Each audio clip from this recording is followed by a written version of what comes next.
춥구만. 어? 이게 무슨 소리야? 애기 울음소리 아니야? 호랑이 같은 산적 두목이 비단 당보에 쌓인 아기를 발견했습니다. 헌데 이 아기 그냥 아기가 아닙니다. 산적들의 돈 계산을 척척 해내고 한 번 들은 천자문을 줄줄 외우는 천재 신동이었던 것이지요. 피 한 방울 섞이지 않은 남의 자식을 위해 칼을 버리고 헌신한 바보 같은 아버지 장팔. 과연 그는 이 천재 아들을 무사히 지켜낼 수 있을까요? 구름야담의 이야기가 계속될 수 있도록 구독과 좋아요로 응원의 마음을 보태주세요. 자, 그럼 투박하지만 세상에서 가장 위대한 사랑 이야기. 지금 바로 시작합니다. 옛날 옛적 조선 중엽 어느 고을에 권대감이라는 탐관오리가 있었습니다. 흉년이 들어 백성들이 풀뿌리를 캐먹는 판국에도 권대감은 눈곱만큼도 세금을 깎아주지 않았지요. 오히려 환곡이라는 명목으로 썩은 곡식을 빌려주고는 멀쩡한 쌀로 갚으라 했으며 못 갚으면 딸을 빼앗아 갔습니다. 견디다 못한 백성들은 하나둘 산으로 도망쳤습니다. 살기 위해 도적이 될 수밖에 없었지요.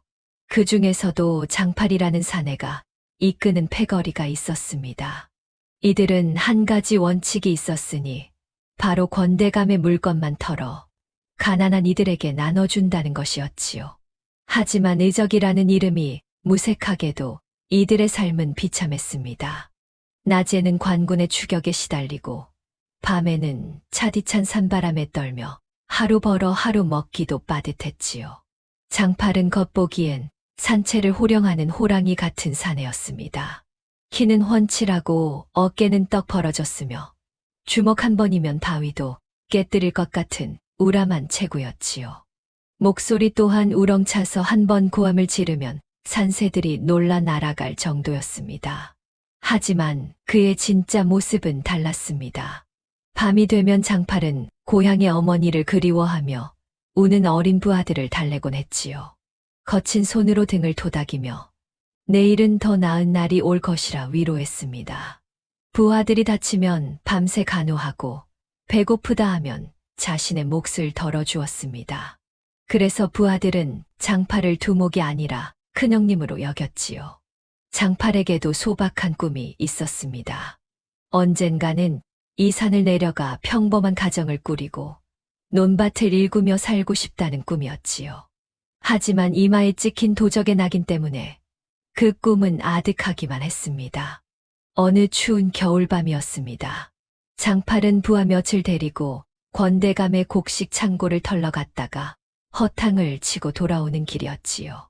관군이 미리 눈치를 채고 매복해 있었던 탓에 목숨만 겨우 건져 산으로 도망쳐야 했습니다. 하늘에서는 한방눈이 쏟아져 내렸습니다. 세상이 온통 하얗게 물들어 가는데 장팔의 마음만큼은 시커멓게 타들어갔지요. 빈손으로 돌아가면 부하들이 또 굶어야 할 판이었습니다. 그때였습니다. 눈 덮인 숲속에서 희미한 울음소리가 들려왔지요. 장팔은 발걸음을 멈추고 귀를 기울였습니다. 갓난아기의 울음소리였습니다. 장팔은 황급히 소리가 나는 쪽으로 달려갔습니다. 큰 소나무 아래 고급 비단 포대기에 쌓인 아기가 눈 위에 놓여 있었지요. 아기의 입술은 파랗게 질려 있었고 작은 손은 차갑게 식어가고 있었습니다. 이런, 장팔은 재빨리 저고리를 벗어 아기를 감쌌습니다. 그리곤 품에 꼭 안아주었습니다. 자신의 체온으로 얼어가는 작은 생명을 녹여내기 위해서였습니다. 한참을 그렇게 품에 안고 있자 아기가 희미하게 숨을 내쉬기 시작했습니다. 장팔은 가슴이 뭉클했습니다. 이 추운 밤에 누가 이렇게 어린 것을 버렸단 말입니까? 아기의 얼굴을 들여다보니 오똑한 코에 또렷한 눈매가 예사롭지 않았습니다. 강보 또한 보통 백성이 쓸 수 없는 고급 비단이었지요. 무슨 사연이 있겠구나. 장팔은 아기를 품에 꼭 안고 산채로 향했습니다. 눈은 여전히 쏟아졌지만 그의 가슴속은 이상하게도 따뜻했지요. 장팔이 아기를 안고 산채로 돌아오자 난리가 났습니다. 두목 그게 뭡니까? 곡식도 못 구해오고 입 하나 더 늘리셨습니까? 부하들이 투덜거렸지요. 당장 내일 먹을 양식도 없는 판에 갓난 아기를 데려왔으니 불평이 나올 만도 했습니다. 장팔은 난처한 표정으로 아기를 내려다보았습니다. 그때 아기가 눈을 떴습니다. 까만 눈동자가 반짝이더니 작은 입이 방긋 웃음을 지었지요. 아이고 저것 봐라. 웃는구만. 투덜대던 부하 하나가 헛기침을 하며 말했습니다. 다른 부하들도 하나 둘 아기 곁으로 모여들었지요. 눈이 초롱초롱하니 영특하게 생겼는걸. 손이 참 작구만. 내 새끼 손가락만 하네. 거친 산적들이 아기 하나에 와르르 녹아내렸습니다. 하지만 문제가 있었습니다. 아기를 먹일 젖이 없었던 것이지요. 두목 이를 어찌합니까? 이놈이 배고파 울어댑니다. 장팔은 결심했습니다. 다음 날 새벽 장팔은 칼과 활을 모두 산채에 두고 맨몸으로 산을 내려갔지요. 마을 어귀에서 아이를 낳은 지 얼마 안 된 젊은 안악을 찾아다녔습니다. 부인, 부디 이 불쌍한 것 좀 살려주시오. 산적 두목 장팔이 고개를 조아리며 빌었습니다. 처음에는 겁을 먹던 안악네들도 장팔의 간절한 눈빛과 아기의 애처로운 모습에 마음이 움직였지요. 가엾기도 하지. 조금만 기다리시오. 장팔은 그렇게 하루에도 몇 번씩 산을 오르내리며 젖동량을 했습니다. 거친 산적이 아기 때문에 온 마을을 돌아다니며 굽신거리는 모습이 우스꽝스러웠지만 장팔은 개의치 않았지요. 한 달이 지나자 아기는 제법 살이 올라 통통해졌습니다. 어느 날 저녁 장팔은 부하들을 모아놓고 말했습니다. 이놈에게 이름을 지어줘야겠소. 부하 중 하나가 나섰습니다. 몰락한 양반 집안 출신으로 그를 아는 사내였지요. 두목 제가 좋은 이름을 하나 지어보겠습니다. 그래, 말해보게. 선제는 어떻습니까?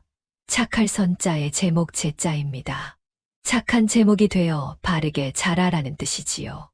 장팔이 고개를 끄덕였습니다. 선제, 좋은 이름이네. 우리가 모두 선제의 삼촌이 되는 것이로군요. 그날 밤부터 산채에는 선제야 하고 부르는 소리가 끊이지 않았습니다. 거친 산적들의 얼굴에 처음으로 온화한 미소가 번졌지요. 장팔은 아기를 품에 안고 생각했습니다. 내가 너에게 줄 수 있는 것이 많지 않구나. 하지만 이 아비는 너가 떳떳한 사람이 되도록 목숨을 다해 기르겠다. 세월은 물 흐르듯 흘러 어느덧 5년이 지났습니다. 선제는 제법 똘똘한 5살 아이로 자랐지요. 큰 눈망울의 붉은 볼, 총명해 보이는 이마가 사랑스러웠습니다. 산적들은 선제를 아들처럼 아꼈습니다. 훔쳐온 엿을 몰래 쥐어주고 따뜻한 자리를 양보하며 재미난 이야기를 들려주곤 했지요. 어느 날이었습니다. 부하들이 권대감의 곡식 창고를 털어 엽전 꾸러미를 가져왔습니다. 모두 합쳐 173냥이나 되는 큰 돈이었지요. 그런데 몫을 나누는 과정에서 말다툼이 벌어졌습니다. 내가 3번이나 나갔고 가장 먼 길을 갔으니 더 받아야 한다. 아니요, 나는 2번 나갔지만 관군과 맞서 싸웠으니 위험 수당을 더 받아야 하오. 나는 1번만 나갔어도 짐을 가장 많이 날랐소. 7명의 부하가 각자 다른 조건을 내세우며 우겨댔습니다. 누구는 3번, 누구는 2번, 누구는 1번 나갔고 위험도와 짐의 양도 제각각이었지요. 장팔도 머리가 지끈거렸습니다. 그때였습니다. 구석에서 놀던 선제가 총총 걸어왔습니다. 엽전 꾸러미를 올려다보더니 고개를 갸우뚱하며 물었지요. 삼촌들, 싸우지 마세요. 제가 나눠드릴까요? 꼬맹이가 무슨 수로? 부하 하나가 코웃음을 쳤습니다. 선제는 작은 손가락으로 엽전을 가리키며 말했습니다. 엽전을 7 삼촌이 나눠 가지는데요. 나간 횟수랑 위험한 정도랑 짐 무게를 다 더하면요. 선제는 잠시 눈을 감고 생각하더니 또박또박 말했지요. 첫째 삼촌은 28냥, 둘째 삼촌은 31냥, 셋째 삼촌은. 선재는 7명의 몫을 하나도 틀리지 않고 순식간에 계산해냈습니다. 심지어 2냥이 남는데 이건 산채 살림에 보태세요라고 덧붙였지요. 부하들이 반신반의하며 엽전을 세어보았습니다. 어라, 정말로 딱 맞아떨어지는구만. 이놈이 어찌 이런 셈을 순식간에. 모두가 입을 떡 벌렸습니다. 장팔은 선재를 번쩍 들어 올리며 활짝 웃었습니다. 내 아들이 산신령이 점지한 신동이라니까. 이놈이 장차 큰 인물이 될 거요. 부하들도 박수를 치며 기뻐했습니다. 그날부터 선재는 산채의 꼬마 총무님이 되었지요. 세월이 흘러 선재가 7살이 되던 해 봄이었습니다. 장팔은 선재를 데리고 장터에 내려갔습니다. 선재는 장팔의 커다란 손을 꼭 잡고 장터를 구경했습니다. 온갖 물건을 파는 상인들과 북적이는 사람들이 신기했지요. 그때 서당에서 글 읽는 소리가 들려왔습니다. 선재는 그 소리에 이끌려 서당 담벼락 쪽으로 다가갔습니다. 담 틈새로 안을 들여다보니 선재보다 나이 많은 양반 자제들이 훈장의 가르침을 받고 있었지요. 장팔이 물건을 사는 동안 선재는 담벼락에 붙어 서당 공부를 훔쳐들었습니다. 훈장이 천자문을 가르치자 선재는 한 번 듣고 그대로 외웠지요. 양반집 도련님들이 더듬더듬 읽을 때 선재는 벌써 다음 구절까지 줄줄 외우고 있었습니다. 저것 봐라. 담 밖에 꼬마가 엿듣고 있네. 훈장이 선재를 발견하고 손짓했습니다. 이리 오너라. 네가 지금 들은 것을 한번 읽어보겠느냐? 선재는 담을 넘어 들어가 또박또박 천자문을 읽어 내려갔습니다. 한 글자도 틀리지 않았지요. 훈장이 깜짝 놀라 물었습니다. 내 나이가 몇이냐? 어디서 글을 배웠느냐? 7살이옵니다. 글은 방금 처음 들었사옵니다. 훈장과 도련님들이 모두 입을 다물지 못했습니다. 한 번 듣고 다 외우다니 천재로구나.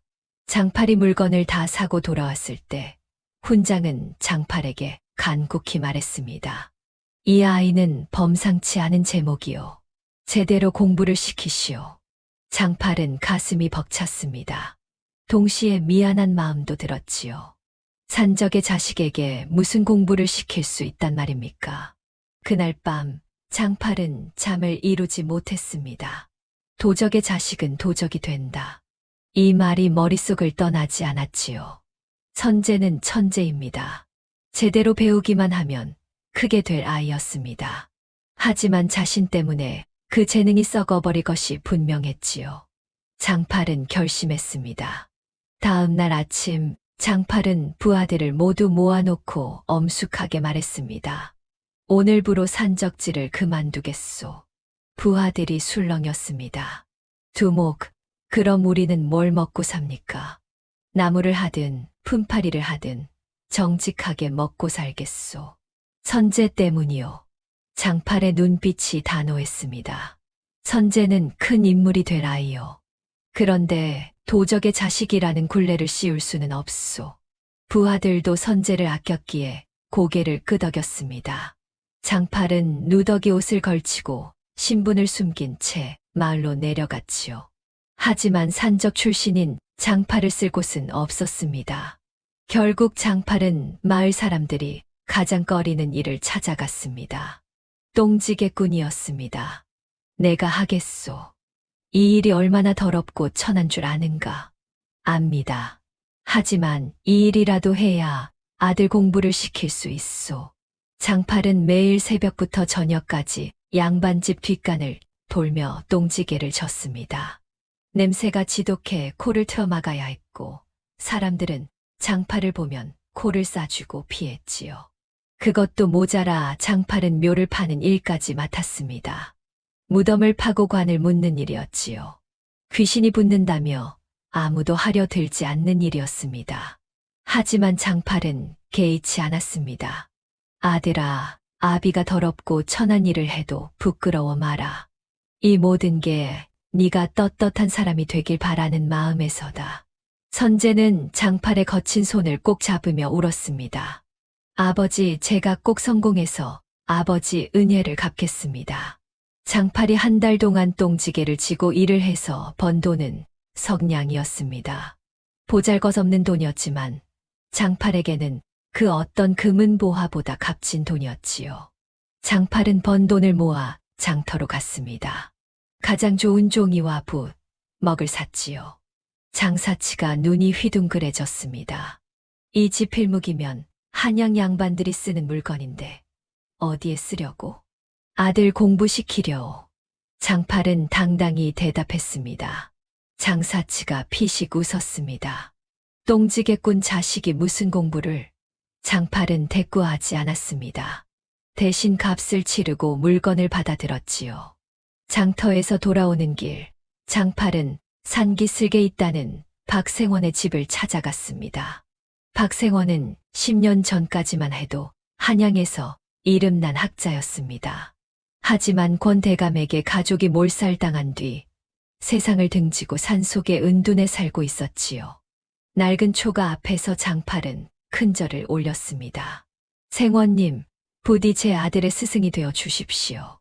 안에서 쉰 목소리가 들려왔습니다. 돌아가시오. 나는 이제 아무도 가르치지 않소.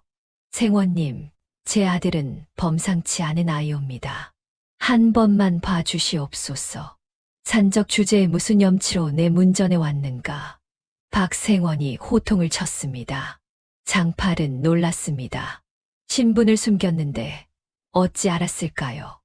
내 눈에는 다 보인다. 내 걸음걸이며 눈빛이 예사 백성과 다르지.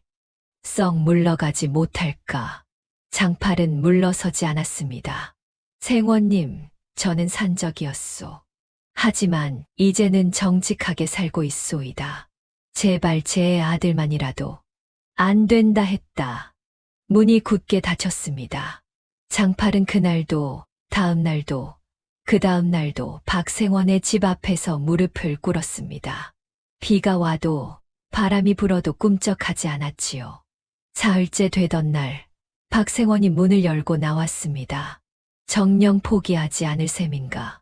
아들이 훌륭한 사람이 되는 것이 제 소원이옵니다.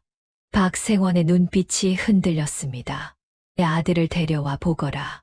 제목인지 아닌지 내가 직접 보겠다. 장팔은 선재를 데리고 박생원을 찾아갔습니다. 박생원은 초라한 옷을 입은 선재를 위아래로 훑어보았습니다. 나이가 몇이냐? 7살이옵니다. 사서삼경을 아느냐? 아직 배우지 못했사옵니다. 박생원이 코웃음을 쳤습니다. 7살의 글도 제대로 모른다면 이미 늦었다. 양반집 도련님들은 5살부터 천자문을 떼는데 선재가 또박또박 말했습니다. 천자문은 압니다. 선재는 천자문을 줄줄 외웠습니다. 박생원의 눈빛이 달라졌지요. 어디서 배웠느냐? 서당단 밖에서 한 번 들었사옵니다. 한 번 듣고 외웠다고? 박생원은 선재의 재능을 시험해 보기로 했습니다. 그럼 내가 묻겠다. 백성과 임금 중 누가 더 귀한가? 어려운 질문이었습니다.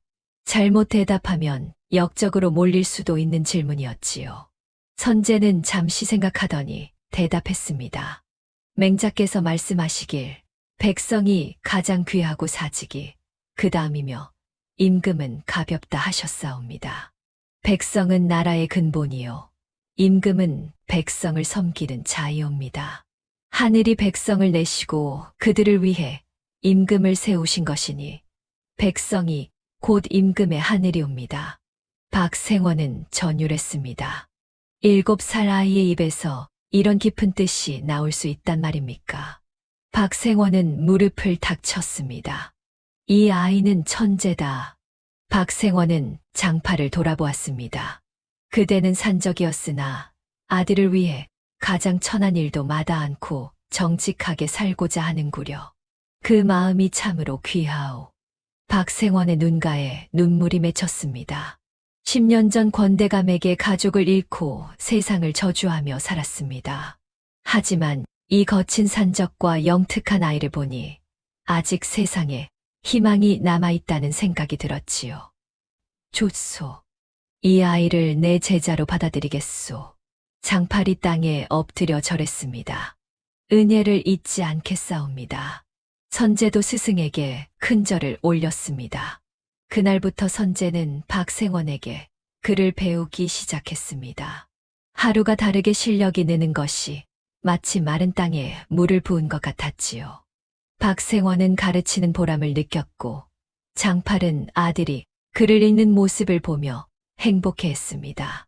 선제가 10살이 되던 해였습니다. 어느 날 선제가 박생원에게 물었습니다. 스승님, 제가 어렸을 때부터 간직한 것이 있는데 이게 무엇인지 아십니까? 선제는 낡은 베네쩌고리를 꺼내 보였지요. 장팔이 선제를 처음 주었을 때부터 간직해온 것이었습니다. 박생원은 저고리를 받아 펼쳐보다 깜짝 놀랐습니다. 안감의 수노인 문양이 심상치 않았기 때문입니다. 이것은 왕실의 오약꽃 문양. 박생원은 한양에서 벼슬을 했던 사람이라 왕실 문양을 한눈에 알아볼 수 있었습니다. 그것도 평범한 왕족이 아니라 세자의 혈육만이 쓸 수 있는 특별한 문양이었지요. 박생원의 손이 떨렸습니다. 그렇다면 이 아이는 10년 전 일이 떠올랐습니다. 권 대감이 세자를 영모로 몰아 죽였을 때 세자의 어린 아들이 행방불명되었다는 소문이 있었습니다. 권 대감이 아이까지 죽이려 했지만 충직한 내관이 아이를 빼돌렸다는 이야기였지요. 이 아이가 바로 그 왕손이란 말인가. 박생원은 급히 장팔을 불렀습니다. 이것을 어디서 구했소? 박생원이 베네쩌고리를 내밀자 장팔이 대답했습니다. 선제를 주었을 때 함께 있었소. 왜 그러시오? 이 문양이 무엇인지 아시오? 박생원은 심호흡을 하고 말했습니다. 이것은 왕실의 문양이요. 그것도 세자의 혈육만이 쓸 수 있는. 장팔의 얼굴이 하얗게 질렸습니다. 그럼 선제가 10년 전 영모 사건 때 행방불명된 왕손일 가능성이 높소. 둘은 한동안 말을 잇지 못했습니다. 박생원이 먼저 입을 열었습니다. 이 사실을 조정에 알려야 하오. 선제는 정당한 왕위 계승자요. 그러자 장팔이 벌떡 일어나며 소리쳤습니다. 안 돼요. 왜 안 되는가? 아이의 본분을 찾아주어야 하지 않겠소. 왕손이든 뭐든 놈은 내 아들이요. 그 불구덩이 같은 궁궐에 밀어 넣을 수는 없소. 장팔의 눈에서 눈물이 흘렀습니다. 권대감이 그 사실을 알면 필시 선제를 죽이려 들 것이요. 나는 내 아들을 잃을 수 없소. 그때 문 밖에서 작은 소리가 들렸습니다. 아버지, 선제가 서 있었습니다. 눈물을 흘리며 떨고 있었지요. 다 들었구나. 장팔이 선제를 끌어안았습니다. 선제는 장팔의 품에서 오열했습니다. 아버지, 저는 왕손이 아니라 아버지의 아들이고 싶습니다. 절대 아버지를 떠나지 않겠습니다. 박생원도 눈시울을 붉혔습니다. 피보다 진한 정이 이런 것이로구나. 나은 정보다 기른 정이 더 깊다는 말이 실감났지요. 알겠소. 당분간은 비밀로 하겠소. 하지만 언젠가는 이 아이의 운명과 마주해야 할 것이오. 장팔은 고개를 끄덕였습니다. 하지만 가슴 한구석이 무너져 내리는 것 같았지요. 그날 밤 선제는 잠을 이루지 못했습니다. 자신이 왕손이라니 믿기지 않았습니다. 하지만 동시에 많은 것이 이해가 되었지요. 왜 자신이 버려졌는지, 왜 고급 비단 포대기에 쌓여 있었는지. 선제는 장팔이 코를 골며 자는 모습을 바라보았습니다. 거친 손, 굵은 굳은 살, 똥지게를 져서 굽은 허리. 모두 자신을 위한 것이었습니다. 반드시 성공하여 아버지를 편안하게 모시겠습니다. 왕손이든 뭐든 저는 장팔의 아들입니다. 다음 날부터 선제는 더욱 열심히 공부했습니다. 박생원은 선제에게 사서삼경뿐만 아니라 병법과 정치학까지 가르쳤지요. 이 아이는 100년에 한 번 나올까 말까한 천재요. 박생원이 감탄했습니다. 장팔은 여전히 똥지개를 지고 묘를 파며 학비를 벌었습니다. 어느 날 장팔이 묘를 파다 땅속 깊은 곳에서 천으로 싼 꾸러미를 발견했습니다. 묘를 쓸 자리가 아닌 곳에 묻혀 있었지요. 누군가 급히 숨겨둔 것 같았습니다. 장팔은 꾸러미를 조심스럽게 꺼내 펼쳐보았습니다. 안에는 여러 장의 종이가 들어 있었지요. 그를 몰라 알 수 없었지만 무언가 중요한 것 같았습니다. 그렇게 몇 차례 장팔은 묘를 파며 이상한 꾸러미들을 발견했습니다. 모두 같은 방식으로 땅속 깊이 숨겨져 있었지요. 선재야, 이것들이 뭐냐? 선재가 종이들을 읽어보고는 얼굴이 굳어졌습니다. 아버지, 이것은 권대감의 살인 장부입니다. 장부에는 권대감이 누구를 죽였는지 상세히 기록되어 있었습니다. 권대감을 배신하려던 수하들이 증거를 땅에 묻어뒀다가 입막음을 당한 것 같았지요. 이것만 있으면 권대감을 벌할 수 있습니다. 선재가 흥분했습니다. 하지만 장팔은 고개를 저었습니다. 아니다. 권대감은 권력자다. 우리 같은 천민이 덤볐다간 도리어 죽임을 당할 것이다. 일단 잘 숨겨두자. 언젠가 쓸 날이 올 것이다. 장팔은 장부들을 천으로 싸서 산채 뒤편 큰 바위 밑에 묻어두었습니다. 그 무렵 마을에는 소문이 돌기 시작했습니다. 산속에 신동이 있다더라. 박생원이 불안해하며 말했습니다. 조심해야 하오. 이 소문이 잘못 전해지면 위험할 수 있소. 하지만 이미 늦었습니다. 한양 권대감의 저택. 권대감은 60이 넘었지만 여전히 눈빛이 날카로웠습니다. 10년 전 세자를 죽이고 권력을 잡은 뒤 그는 조정을 소나기에 넣고 백성들을 착취하며 호의호식했지요. 대감마마, 산속에 이상한 소문이 돕니다. 신복이 보고했습니다. 무슨 소문인가? 산속에 신동이 있다 하옵니다. 한 번 보면 잊지 않고 글을 읽는 재주가 뛰어나다 하옵니다. 권대감은 처음엔 대수롭지 않게 여겼습니다. 신동이라. 그게 나와 무슨 상관인가. 하지만 며칠 뒤 첩자가 더 자세한 정보를 가져왔습니다. 대감마마, 그 아이를 가르치는 스승이 박생원이라 하옵니다. 권대감의 눈빛이 변했습니다. 박생원. 10년 전 내가 멸문시킨 그 박생원 말인가. 그렇사옵니다. 살아남아 산속에 숨어 살고 있었던 것 같사옵니다. 권대감은 불안해지기 시작했습니다. 그 늙은이가 누굴 가르친다고 더 자세히 알아보거라. 첩자는 박생원의 집 근처에 숨어 지켜보았습니다. 어느 날 선재가 박생원과 대화하는 모습을 엿들었지요. 선재야, 내 재능이라면 언젠가 큰 인물이 될 것이다. 스승님, 저는 그저 아버지를 편안하게 모시고 싶을 뿐입니다. 그래도 너의 몸 속에 흐르는 고귀한 피는 숨길 수 없느니라. 첩자는 더 자세한 내용은 듣지 못했지만 고귀한 피라는 말이 귀에 꽂혔습니다. 첩자가 권대감에게 보고했습니다. 대감마마, 박생원이 그 아이에게 고귀한 피라는 말을 했다 하옵니다. 그리고 아이의 재능이 보통이 아니라 하옵니다. 권대감의 얼굴이 하얗게 질렸습니다. 설마 그 아이가 살아있단 말인가? 10년 전 세자의 아들을 죽이려 했으나 놓쳤던 기억이 떠올랐습니다. 아무리 찾아도 시신을 찾을 수 없었지요. 만약 왕손이 살아있다면 나의 모든 것이 무너질 것이다. 권대감은 식은땀이 흘렀습니다. 만약 왕손이 살아있다면 자신의 영모 조작이 밝혀질 것이었습니다. 그렇게 되면 삼족이 멸할 것이었지요. 당장 사냥꾼을 풀어 그 아이를 찾아라. 그리고 권대감의 눈빛이 차갑게 식었습니다. 흔적도 없이 없애라. 박생원도 함께 명을 받들겠나이다. 며칠 뒤 사냥꾼으로 위장한 자객들이 산으로 들어갔습니다. 그들은 마을 사람들에게 산짐승을 잡으러 왔다고 둘러댔지만 진짜 목적은 따로 있었지요. 박생원이 이상한 낌새를 눈치챘습니다. 장팔, 수상한 자들이 산을 뒤지고 있소. 조심해야 하오. 장팔도 긴장했습니다. 선제를 산채 깊숙이 숨기겠소.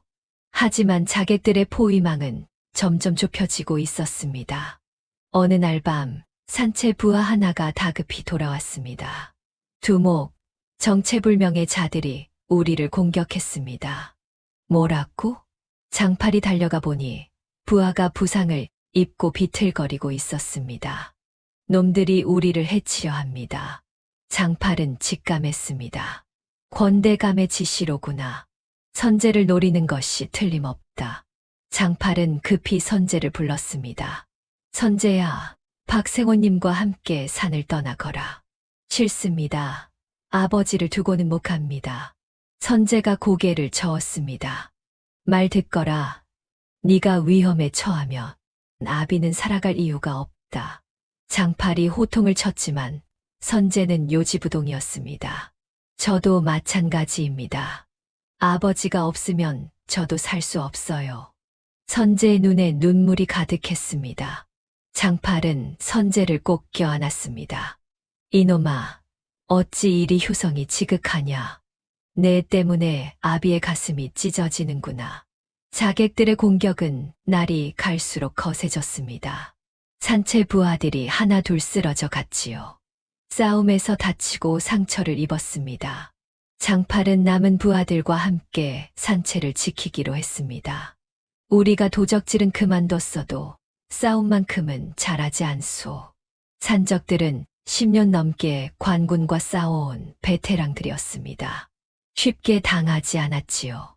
하지만 자객들의 수가 너무 많았습니다. 박생원은 선제를 데리고 산채 깊숙한 곳에 숨었습니다. 선제야, 두려우냐? 아닙니다. 스승님. 아버지를 믿습니다. 선제는 떨리는 목소리로 대답했습니다. 그때 선제의 머릿속에 번뜩이는 생각이 떠올랐습니다. 박생원에게 배운 병법이었지요. 손자병법에는 적을 알고 나를 알면 100번 싸워도 위태롭지 않다고 했습니다. 선제는 스승에게 말했습니다. 스승님, 제게 묘책이 있습니다. 무슨 묘책이냐? 우리는 산을 잘 압니다. 하지만 저들은 산을 모릅니다. 함정을 파서 저들을 유인하는 것입니다. 박생원의 눈이 빛났습니다. 그래, 좋은 생각이다. 선제는 종이에 산채 주변의 지형을 그렸습니다. 그리고 어디에 함정을 파야 할지, 어떻게 적을 유인할지 상세히 계획을 세웠지요. 장팔과 부하들은 선제의 계획대로 움직였습니다. 산길 곳곳에 함정을 팠습니다. 나뭇가지로 덮어 안 보이게 하고 바닥에는 뾰족한 나무를 박았지요. 또한 큰 바위를 산 위에 굴러 떨어뜨릴 준비를 했습니다. 선제의 머리가 이렇게 좋을 줄이야. 부하들이 감탄했습니다. 이틀 뒤 자객들이 다시 공격해왔습니다. 하지만 이번에는 달랐습니다. 으악! 앞서 가던 자객이 함정에 빠져 비명을 질렀습니다. 조심해라. 다른 자객들이 뒤로 물러섰지만 산 위에서 굴러떨어지는 바위에 놀라 혼비백산했지요. 선제의 계획이 적중한 것이었습니다. 자객들은 더 이상 접근하지 못하고 물러섰습니다. 이놈들 함정을 파놓았다. 퇴각하라. 자객들이 도망쳤고 장팔과 부하들은 환호했습니다. 선제 도련님 만세. 하지만 기쁨도 잠시 더 큰 위기가 다가오고 있었습니다. 그 무렵 마을에는 행색이 초라한 나그네 하나가 머물고 있었습니다. 겉보기엔 평범한 장사치처럼 보였지만 그의 정체는 조정에서 파견한 암행어사 한규였습니다. 임금은 권대감의 악행에 대한 소문을 듣고 한규를 몰래 파견했지요. 하지만 증거가 없었습니다. 한규는 마을을 돌아다니며 백성들의 이야기를 들었습니다. 권대감 때문에 우리가 이 모양이 됐소. 백성들의 원성이 하늘을 찔렀지만 권대감은 워낙 교활해서 흔적을 남기지 않았지요. 어느 날 한규는 묘를 파는 장파를 목격했습니다. 힘든 일인데 왜 하십니까? 아들 공부시키려고요. 장팔의 담담한 대답에 한규는 호감을 느꼈습니다. 자식을 위해 천한 일도 마다 않는 아버지의 마음이 귀했지요. 며칠 뒤 한규는 장팔이 정기적으로 산으로 올라가는 것을 발견했습니다. 조심스럽게 뒤를 따라가니 장팔은 산채 뒤편 큰 바위 밑에서 무언가를 꺼내 확인하고 다시 묻었습니다. 장팔이 완전히 떠난 뒤 한규는 그 장소를 찾아갔습니다. 땅을 파보니 천으로 싼 꾸러미가 나왔고 안에는 여러 장의 장부가 들어있었지요. 이것은 권대감의 살인 장부였습니다. 누구를 죽였는지, 언제 죽였는지 상세히 기록되어 있었지요. 드디어 증거를 찾았구나. 한규는 장파를 더 지켜보기로 했습니다. 그러던 어느 날 권대감의 자객들이 산으로 올라가는 것을 목격했습니다. 한규는 조심스럽게 뒤를 따랐지요. 산채에서는 치열한 전투가 벌어지고 있었습니다. 저 아이가 왕손일지도 모른다. 한규는 직감했습니다. 권대감이 굳이 산적들을 공격할 이유가 없었습니다. 분명 더 큰 이유가 있을 것이었지요. 한규는 결심했습니다. 완벽한 증거를 모아 권대감을 단죄하겠다. 그리고 저 아이가 정말 왕손이라면 보호해야 한다. 한규는 조용히 한양으로 돌아가 군사를 준비하기 시작했습니다. 하지만 권대감의 움직임이 예상보다 빨랐습니다. 자객들이 물러간 뒤 선제는 잠시도 쉬지 않았습니다. 아버지, 적들이 다시 올 것입니다. 더 철저히 준비해야 합니다. 선제는 부하들과 함께 산채를 요새로 만들기 시작했습니다. 나무를 베어 울타리를 치고 높은 곳에 망루를 세웠지요. 물과 식량을 비축하고 화살과 돌을 준비했습니다. 박생원이 감탄하며 말했습니다. 선제야, 네가 이렇게 병법에 밝을 줄은 몰랐구나. 스승님께서 가르쳐 주신 덕분입니다. 선제는 겸손하게 대답했습니다. 하지만 선제의 마음속에는 두려움도 있었습니다. 저들은 왜 우리를 죽이려 하는 걸까?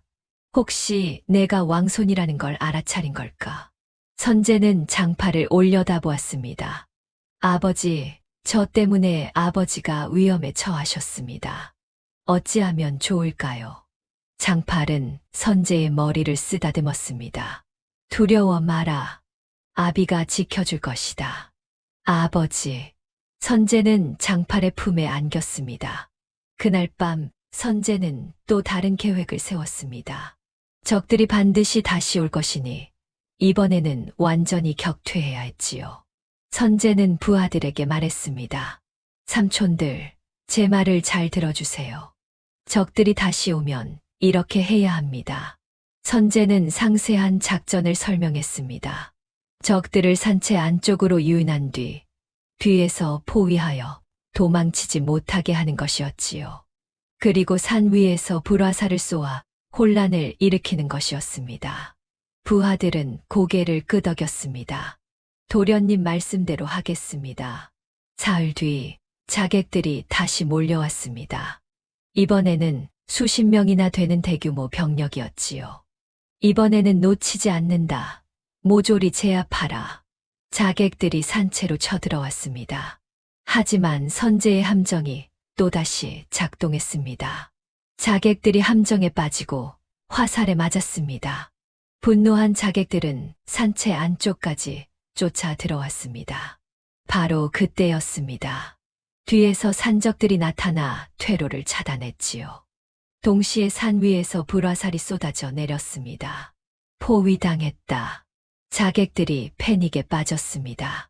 장팔과 부하들은 자객들을 제압했습니다. 항복하라. 자객들은 무릎을 꿇었습니다. 장팔이 자객 두목에게 물었습니다. 누가 보낸 것이냐? 권대감이옵니다. 자객이 떨리는 목소리로 대답했습니다. 장팔과 선제는 서로를 바라보았습니다. 역시 권대감이로구나. 장팔은 포로로 잡은 자객들을 꽁꽁 묶어 산채 한쪽에 가두었습니다. 이놈들을 어찌합니까, 두목? 일단 살려두라. 혹시 쓸모가 있을지 모른다. 장팔은 포로들을 지키던 부하에게 말했습니다. 큰 위기가 닥치면 이놈들을 풀어주고 도망가라 하거라. 우리가 이길 수 없는 싸움이라면 이놈들까지 목숨을 잃게 할 필요는 없다. 하지만 장팔의 말대로 이것은 시작에 불과했습니다. 권대감은 분노했습니다. 자객들마저 실패했다는 소식을 듣고는 탁자를 내리쳤지요. 이 무능한 놈들, 산적 몇과 아이 하나 제압하지 못하다니. 권대감은 결단을 내렸습니다. 내가 직접 가겠다. 군사를 이끌고 산채를 불태워버리겠다. 며칠 뒤 권대감은 100여 명의 군사를 이끌고 산으로 올라왔습니다. 장팔은 멀리서 행렬을 보고 얼굴이 굳었습니다. 저렇게 많은 병력이라니. 이번에는 함정으로 막을 수 있는 규모가 아니었습니다. 장팔은 급히 포로들을 지키던 부하를 불렀습니다. 포로들의 결박을 풀어주고 도망가라 하거라. 우리는 이 싸움에서 살아남지 못할지도 모른다. 부하가 포로들을 풀어주자 자객들은 황급히 산 아래로 도망쳤습니다. 박생원이 다급히 말했습니다. 장팔, 이제는 피해야 하오. 선제를 데리고 도망가시오. 하지만 이미 늦었습니다. 권대감의 군사들이 산채를 포위했지요. 안에 있는 자들은 모두 나와라. 나오지 않으면 불을 지르겠다. 권대감의 목소리가 산에 울려 퍼졌습니다. 장팔은 선제를 뒤로 감추며 말했습니다. 선제야, 아비가 저들을 막을 테니 너는 뒷길로 도망가거라. 아버지, 안 됩니다. 말 듣거라. 장팔이 호통을 쳤지만 선제는 움직이지 않았습니다. 바로 그때 권대감이 명령을 내렸습니다. 불화살을 쏘아라. 하늘에서 불화살이 비처럼 쏟아져 내렸습니다. 산채의 나무 울타리에 불이 붙기 시작했지요. 순식간에 불길이 치솟았습니다. 으악, 불이야. 부하들이 비명을 지르며 뛰어나왔습니다. 장팔은 선제를 품에 안고 불길을 피하려 했습니다. 하지만 사방이 불바다였습니다. 뜨거운 연기가 목을 조여왔지요. 선제가 연기에 질려 기침을 했습니다. 선제야, 정신 차려. 장팔이 선제를 흔들었습니다. 그때 불화살 하나가 날아왔습니다. 선제를 향해 날아오는 것이었지요. 장팔은 순간적으로 몸을 날려 선제를 감쌌습니다. 장팔이 신음소리를 냈습니다. 등에 무언가 맞은 것이었지요. 선제가 비명을 질렀습니다. 장팔은 쓰러지며 어깨를 움켜잡았지만 선제만은 꼭 안고 놓지 않았습니다. 선제야, 너는 살아야 한다. 장팔의 목소리가 점점 약해졌습니다. 너는 더 큰 세상으로 가거라. 정신 차리세요, 아버지. 선제는 오열하며 장팔을 흔들었습니다. 불길이 점점 다가왔습니다. 선제는 쓰러진 아버지를 보며 눈물을 흘렸습니다. 하지만 이내 눈물을 닦았습니다. 아버지를 살려야 한다. 그러려면 저 권대감을 막아야 한다. 선제는 불길 속에서 일어났습니다. 품속에서 베넷 저고리를 꺼냈지요. 선제는 불길을 뚫고 권대감 앞으로 걸어갔습니다. 저 아이를 잡아라. 군사들이 달려들었지만 선제는 손을 들어 외쳤습니다. 멈추시오. 선제의 목소리에는 범상치 않은 위엄이 있었습니다. 군사들이 잠시 멈칫했지요. 권대감이 말해서 내려와 선제를 노려보았습니다. 네가 그 왕손이란 말이냐? 그렇소이다. 선제는 베넷 저고리를 펼쳐 보였습니다. 왕실의 오약꽃 문양이 선명하게 드러났지요. 권대감의 얼굴이 일그러졌습니다. 10살짜리 꼬마가 감히. 선제가 당당히 말했습니다. 너는 10년 전 영모를 조작하여 내 친부를 죽였다. 나는 바로 그 세자의 아들이다. 주변이 술렁거렸습니다. 군사들도 부하들도 모두 놀란 표정이었지요. 조용히 해라. 이놈이 거짓말을 하는 것이다. 권대감이 당황하며 소리쳤습니다. 하지만 선제는 물러서지 않았습니다. 거짓말이라고. 그럼 이 문양을 어찌 설명하겠느냐. 왕실의 문양은 왕족만이 가질 수 있는 것이다. 권대감은 칼을 빼들었습니다. 어쨌든 너는 오늘 죽는다. 권대감이 선제에게 칼을 휘둘렀습니다. 바로 그때였습니다. 어명이다. 우렁찬 목소리가 울려 퍼졌습니다. 산 아래에서 군졸들이 올라왔습니다. 앞장선 사람은 암행어사 한규였지요. 그는 마패를 높이 들고 외쳤습니다. 암행어사 출두요. 모든 사람이 무릎을 꿇었습니다. 권대감도 어쩔 수 없이 무릎을 꿇었지요. 한규가 권대감 앞으로 걸어와 차가운 목소리로 말했습니다. 권대감, 그대의 죄를 낱낱이 고하겠다. 한규는 장팔이 모아둔 살인 장부를 꺼냈습니다. 이것을 보아라. 그대가 얼마나 많은 무고한 백성을 죽였는지 기록되어 있다. 권대감의 얼굴이 하얗게 질렸습니다. 그것은 어디서? 하늘이 알고 땅이 안다. 그대의 악행은 결코 숨길 수 없었다. 그대가 죽인 자들의 원한이 증거를 남긴 것이다. 한규는 선제를 돌아보았습니다. 그리고 이 아이는 정당한 왕족이다. 그대가 죽이려 한 세자의 아들이지. 주변 사람들이 웅성거렸습니다. 세자의 아들이라고? 그럼 권대감이 영모를 조작한 것이 사실이란 말인가? 한규가 군졸들에게 명령했습니다. 권대감을 포박하라. 군졸들이 달려들어 권대감을 묶었습니다. 이놈들, 내가 누군지 아느냐? 나를 풀어라. 권대감이 발악했지만 소용없었지요. 한규는 선제에게 다가가 무릎을 꿇었습니다. 왕손마마, 무사하시옵니까?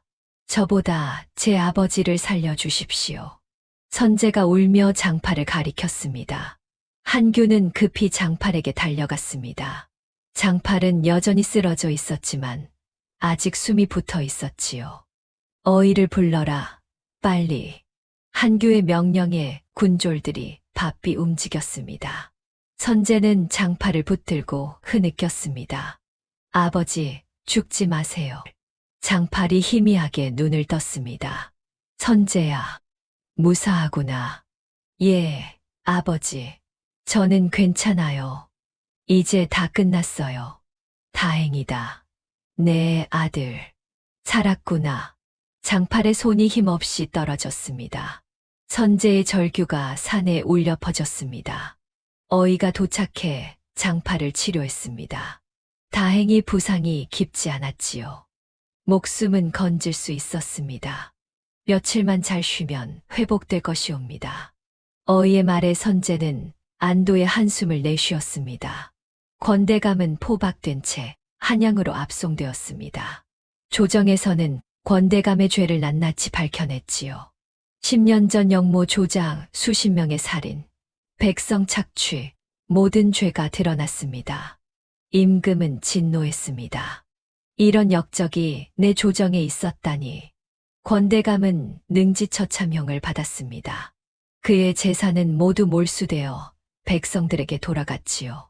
한편 선제는 장팔을 간호하며 밤낮으로 곁을 지켰습니다. 장팔은 조금씩 회복되었습니다.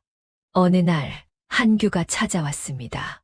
왕손마마, 임금께서 궁으로 오시라 하셨사옵니다. 선제는 고개를 저었습니다. 저는 아버지를 떠날 수 없습니다. 하지만 왕손마마의 신분이 무엇입니까? 저를 살린 건 왕실이 아니라 이분이십니다. 선제는 장팔을 가리켰습니다. 한규는 난처한 표정을 지었습니다. 그때 장팔이 입을 열었습니다. 선제야, 가거라. 아버지, 너는 왕손이다. 네가 있어야 할 곳은 궁궐이란다 싫습니다. 아버지 없이는 못 갑니다. 선제가 고집을 부렸습니다. 장팔은 선제의 머리를 쓰다듬었습니다. 아비는 어디든 내 곁에 있을 것이다. 걱정 마라. 며칠 뒤 선제와 장팔은 함께 한양으로 향했습니다. 한규가 준비한 가마를 탔지만 선재는 장팔력해서 한치도 떨어지지 않았지요. 궁궐에 도착하자 임금이 선재를 맞이했습니다.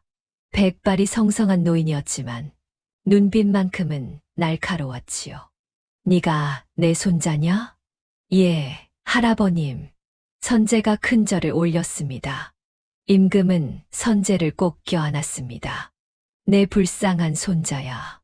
그동안 얼마나 고생했느냐. 임금의 눈에서 눈물이 흘렀습니다. 임금은 선재에게 물었습니다. 무엇이든 소원을 말해보아라.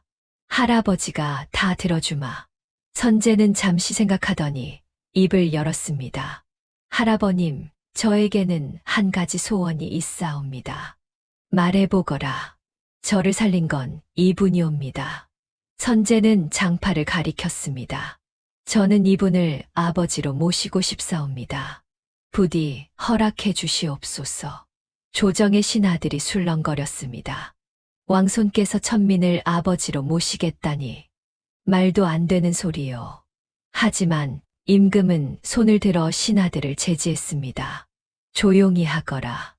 임금은 장파를 바라보았습니다. 그대가 내 손자를 길렀단 말이지? 그렇사옵니다, 전하. 장팔이 떨리는 목소리로 대답했습니다. 산적이었다는데 과거에는 그러했사옵니다. 하지만 선재를 만난 뒤로는 정직하게 살았사옵니다. 임금은 한참 동안 장팔을 지켜보았습니다. 그리곤 고개를 끄덕였지요. 좋다. 그대의 죄를 사하겠노라. 감사하옵니다, 전하. 그뿐만 아니라 그대에게 벼슬과 큰 상, 기와집을 내리겠다. 임금의 말에 장팔은 어안이 벙벙했습니다. 전하 소인은 그럴 자격이 있다. 내 손자를 목숨 걸고 지킨 충성스러운 신하가 아니냐. 임금은 선재를 돌아보았습니다. 선재야, 너는 왕세 손으로 책봉될 것이다. 하지만 네가 원한다면 이분을 아버지로 모셔도 좋다. 감사하옵니다, 할아버님. 선재는 기쁨의 눈물을 흘렸습니다. 장팔도 눈물을 닦았습니다. 내가 이런 큰 은혜를 받다니. 그날 이후 장팔은 궁궐 근처에 하사받은 큰 기와집에서 살게 되었습니다. 세월은 빠르게 흘렀습니다. 10년이 지났지요. 장팔은 이제 머리는 백발이 되었고 허리도 굽었지만 여전히 건강했습니다. 어느 봄날 아침이었습니다. 장팔은 큰 기와집 마당을 쓸고 있었습니다. 일하지 않아도 되는 몸이었지만 평생 몸을 움직이며 살아온 습관 때문인지 가만히 있으면 답답했지요. 영감 또 마당 쓰시오? 하인들이 할 일인데. 아내가 투덜거렸습니다. 늦은 나이에 얻은 아내였지만 정이 깊었지요. 괜찮소. 몸을 움직여야 건강하오. 장팔이 웃으며 빗자루를 들었습니다. 그때 대문이 열렸습니다. 아버지, 익숙한 목소리였습니다. 화려한 골룡포를 입은 늠름한 청년 선재였습니다. 20살이 된 선재는 훤칠한 키에 당당한 자세, 총명한 눈빛을 가진 청년으로 자라 있었지요. 새손 마마께서 오셨구려. 선재는 장팔에게 다가가 그의 손을 잡았습니다. 아버지, 일어나십시오. 하지만 새손 마마를 선재가 단호히 말했습니다. 저는 골룡포를 입었어도 아버지의 아들입니다. 절대 잊지 않겠습니다. 장팔의 눈에서 눈물이 흘렀습니다. 선재도 울었습니다. 모두 아버지 덕분입니다. 아버지께서 저를 주워 기르지 않으셨다면 저는 눈 속에서 얼어 죽었을 것입니다. 둘은 꼭 껴안았습니다. 곁에서 지켜보던 아내도 눈물을 닦았지요. 선재는 장팔과 함께 마루에 앉았습니다. 아버지, 오늘은 좋은 소식을 가지고 왔습니다. 할아버님께서 저를 다음 임금으로 정하셨습니다. 장팔이 깜짝 놀랐습니다. 앞으로 조선의 임금이 될 것입니다. 선재는 장팔의 손을 꼭 잡았습니다. 하지만 아무리 임금이 되어도 저는 아버지의 아들입니다. 그것만은 절대 변치 않을 것입니다. 장팔은 선재의 손을 쓰다듬었습니다. 거칠고 굳은 살 박인 손이었지만 그 손에는 따뜻한 온기가 담겨 있었지요. 봄 햇살이 마당에 따사롭게 내려앉았습니다. 골룡포를 입은 청년과 빗자루를 든 노인이 마주 앉아 웃는 모습이 정겹기 그지없었지요. 세월이 흘러 장팔은 편안히 눈을 감았고 선재는 훌륭한 임금이 되어 백성을 사랑하고 정의로운 나라를 만들었습니다. 장팔은 산적이었지만 아들을 위해 정직한 삶을 택했고 선재는 왕손이었지만 길러준 아버지를 끝까지 섬겼습니다. 이것이야말로 진정한 효와 사랑이 아니겠습니까? 다음 영상을 빠르게 만나보시려면 좋아요와 구독을 눌러주세요. 지금 화면에 나오는 구름야담의 더 재미있는 영상들도 함께 해주세요.